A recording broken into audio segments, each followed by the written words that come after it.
Kenya's Supreme Court nullified the nation's presidential election last Friday due to court irregularities and illegalities committed by the Electoral Board during the vote. My colleague, Paul Sisco, has more. The court says the integrity of the election was compromised, making the announced victory of incumbent President Uhuru Kenyatta by about 1.4 million votes null and void. And new elections that must take place within 60 days of the August 8th vote are scheduled for October 17th.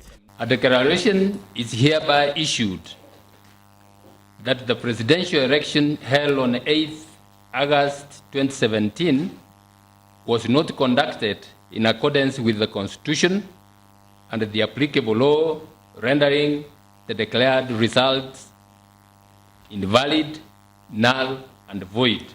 Raila Odinga, the 72-year-old opposition leader, was inside the jam-packed courtroom when the decision was announced. Odinga and others immediately became jubilant. He left the court with his hands raised in victory. This indeed is a very historic day for the people of Kenya, and by extension for the people of the continent of Africa.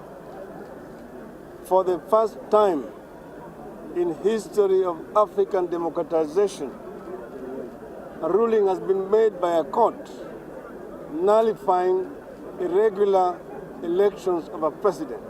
If you have accepted all the rest of the results, let us accept the ruling. Maraga, don't interfere.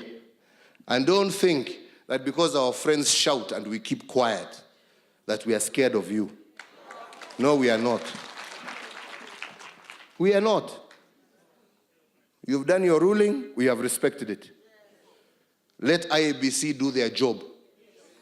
Let them declare the date. And Raila, let us meet at the ballot. Days earlier, Kenyatta thanked the voters for returning him to office. The opposition's Raila Odinga says senior officials at the election board should resign and face possible prosecution.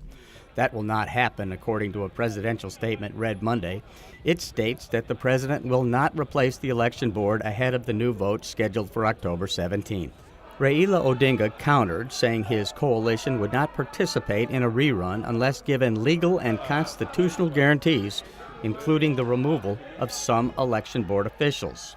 He also reiterated his desire for a criminal investigation against them. Paul Sisco, VOA News, Washington. Thanks, Paul, for that report. Joining us here in the Washington studios are two distinguished guests.